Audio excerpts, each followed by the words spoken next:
2.1 understanding the chemical properties of acids and bases. ठीक है, तो केमिकल प्रॉपर्टीज क्या है, मतलब कि वो रिएक्शन किस तरह से करता है। ठीक है, एसिड के रिएक्शंस, फिर बेसिस के reaction.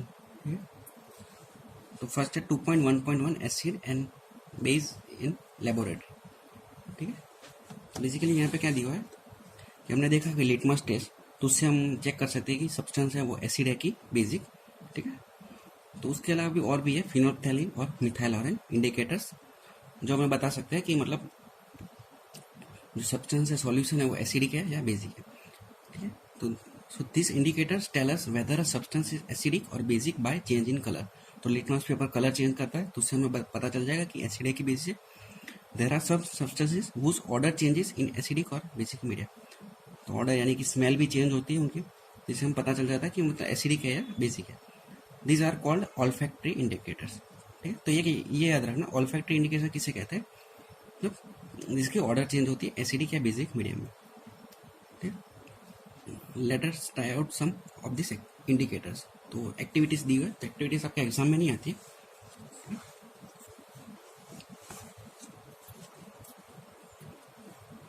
Which of this, vanilla, onion and clove, can be used as olfactory indicator on the basis of your observation? तो यहाँ पे एक्टिविटी दी हुई थी, उसमें 3 सब्सटेंस लेने को बोला था, तो कौन से मतलब ऑल्फैक्टरी इंडिकेटर, मतलब जिसकी स्मेल चेंज हो रही है। ठीक है, तो ये एक्टिविटी आप खुद ही करना, तो आपको खुद पता चल जाएगा।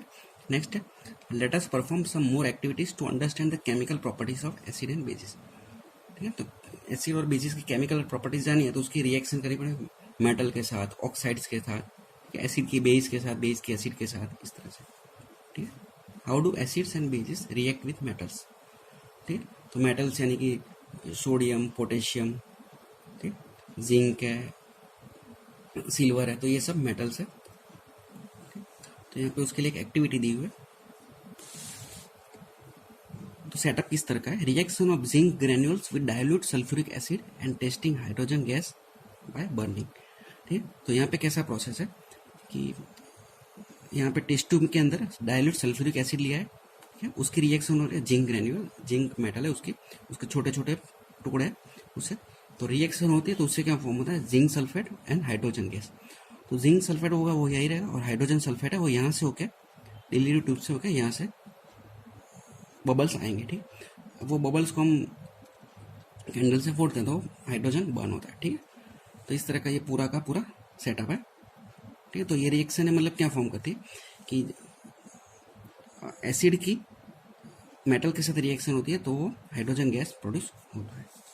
तो इसका रिएक्शन देख लेते हैं पूरा। Not that the metal in the above reaction displaces hydrogen from the acid. ठीक है, तो ये रिएक्शन का फॉर्मूला तो नहीं दिया हुआ है, लेकिन मैं फॉर्मूला दे देता हूँ आपको। Zn plus H2SO4 gives ZnSO4 plus H2। ठीक है, तो ये रिएक्शन का नहीं दिया हुआ है, लेकिन इसका जो केमिकल फॉर्मूला है ये जिंक है, उसकी रिएक्शन हो रही है सल्फ्यूरिक एसिड H2SO4, फॉर्म होगा zinc sulphate ZnSO4 plus H2। तो इसका केमिकल फॉर्मूला आपको मतलब ये 1, 2, 3 चैप्टर है, उसके अंदर कहीं ना कहीं ये मिल ही जाएगा, ये बहुत पॉपुलर फॉर्मूला है। Not that the metal in the above reaction displaces hydrogen from the acid. तो ये जो मेटल है वो जो हाइड्रोजन है उसको डिस्प्लेस करती है। ठीक है, this is seen as hydrogen gas. तो ये हाइड्रोजन गैस है। The metal combines with the remaining part of the acid and forms a compound called the salt. तो जो मेटल है Zn वो SO4 से कंबाइन हो जाता है और कंपाउंड बना रहा है, वो है सॉल्ट, जिंक सल्फेट सॉल्ट है। This reaction thus the reaction of a metal with an acid can be summarized as, इसको शॉर्ट समराइज किया, एसिड की रिएक्शन होगी मेटल के साथ, तो प्रोड्यूस होगा सॉल्ट प्लस हाइड्रोजन गैस।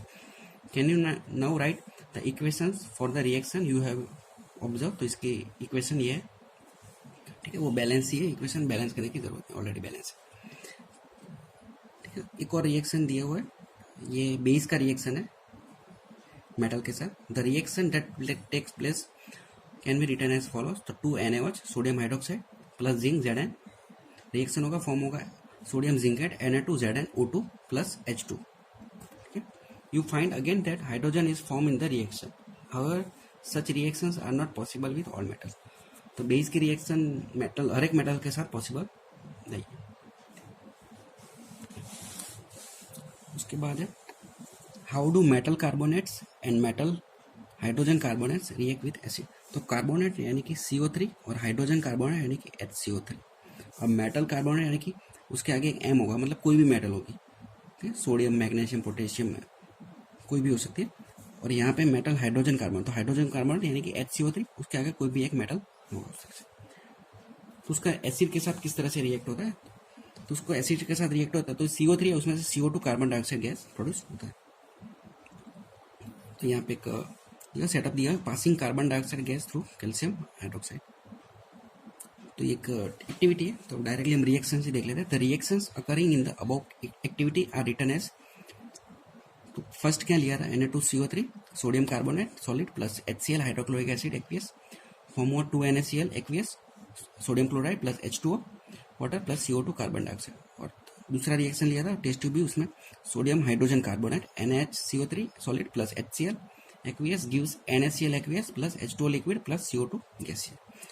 तो ये दो रिएक्शन दिए, तो उसमें कॉमन क्या हुआ, कार्बन डाइऑक्साइड फॉर्म हुआ और वाटर हुआ और एक salt. On passing the carbon dioxide gas evolve through the lime water, तो यहाँ जो कार्बन डाइऑक्साइड फॉर्म हुआ तो उसको हम लाइम वाटर यानी कि कैल्शियम हाइड्रोक्साइड CaOH ट्वाइस जैसे पास करेंगे फिर, तो क्या होता है CO2, तो फॉर्म होगा CaCO3 calcium carbonate solid white precipitate plus H2O। ठीक, उसके बाद है on passing excess carbon dioxide the following reaction take place, जो कार्बन डाइऑक्साइड है वो ज़्यादा पास करेंगे, ठीक है। तो कैल्शियम कार्बोनेट प्लस H2O जो था पहले, उसमें और ज़्यादा कार्बन डाइऑक्साइड पास किया CO2 गैसियस, तो फॉर्म हुआ CaHCO3 ट्वाइस, ठीक है। तो सॉल्यूबल इन वाटर, ठीक है। फिर limestone, chalk and marble are different forms of calcium carbonate. तो कैल्शियम कार्बोनेट CO3 उसी के फॉर्म है लाइमस्टोन, चॉक और मार्बल, ठीक है। हम तीनों में कॉमन चीज़ देखते हैं वो व्हाइट कलर के होते हैं, ठीक है। तो लाइम व्हाइट कलर का होता है। All metal carbonates and hydrogen carbonates react with acids to give corresponding salt, carbon dioxide, water, ठीक है। तो उसको शॉर्टली किस तरह समराइज किया है, thus the reaction can be summarise as metal carbonate और मेटल हाइड्रोजन कार्बोनेट, उसका रिएक्शन होगा एसिड के साथ, फॉर्म होगा salt plus carbon dioxide plus water, ठीक है। नेक्स्ट है how do acids and bases react with each other. तो ये तो आपको हमेशा याद ही रहना चाहिए, एसिड और बेस के बीच रिएक्शन होती है तो वो होती है न्यूट्रलाइजेशन रिएक्शन, ठीक है। वो एक दूसरे की प्रॉपर्टीज को कैंसिल आउट करते हैं और सॉल्ट और वाटर फॉर्म होता है।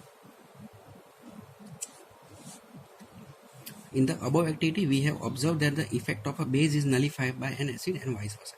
तो एसिड के जो प्रॉपर्टीज है वो इफेक्ट है वो बेस से नलीफाई होते हैं, बेस के एसिड से, मतलब एक दूसरे की अपोजिट है तो वो नलीफाई करते हैं। The reaction taking place is written as sodium hydroxide aqueous plus hydrochloric acid HCl, form होगा NaCl जो कि एडिबल सॉल्ट है हम जो खाते हैं वो, एक्वियस प्लस H2O, ठीक है। तो ये बेस है, ये एसिड है, ये सॉल्ट है और ये वाटर है। The reaction between an acid and a base to give a salt and water is known as a neutralisation reaction. ये डेफिनेशन याद रखना, the reaction between an acid and base to give a salt and water is known as neutralization reaction. In general, a neutralization reaction can be written as base plus acid gives salt plus water.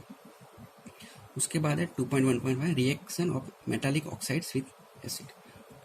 तो जो metal के oxides होते हैं, oxygen है कि oxygen होता है, तो मेटल ऑक्साइड, मेटालिक ऑक्साइड, तो उसकी एसिड के साथ रिएक्शन होती है तो सॉल्ट प्लस वाटर फॉर्म होता है। तो यहाँ पे एक्टिविटी दी है, तो एक्टिविटी तो आपके एग्जाम में नहीं आती है तो वो मैं नहीं ले रहा हूँ। You will notice that the colour of the solution becomes blue green and copper oxide dissolves, ठीक है। तो इसमें रिएक्शन कौन सा दिखा रहा था, कॉपर का कोई ऑक्साइड है, कॉपर के बहुत सारे होते हैं, क्रूपेस ऑक्साइड है, क्यूप्रिक ऑक्साइड है, ठीक है। तो कोई भी एक ऑक्साइड लिया हुआ है, उसकी रिएक्शन हो रही है HCl के साथ, ठीक। तो क्या हो रहा है, कॉपर क्लोराइड सॉल्ट बन रहा है और वाटर हो रहा है। जब अब जो सॉल्यूशन का जो कलर है वो कॉपर ऑक्साइड डिजोल्व हो जाता है और सॉल्यूशन का कलर ब्लू ग्रीन हो जाता है, ठीक। The blue green colour of the solution is due to the formation of copper chloride, तो कॉपर क्लोराइड CuCl2 वो फॉर्म हुआ तो उसका कलर ब्लू ग्रीन है, इस वजह से सॉल्यूशन का कलर ब्लू ग्रीन हो जाता है। The general reaction between a metal oxide and an acid can be written as, तो मेटल ऑक्साइड की एसिड के साथ रिएक्शन होगी तो सॉल्ट प्लस वाटर फॉर्म होगा।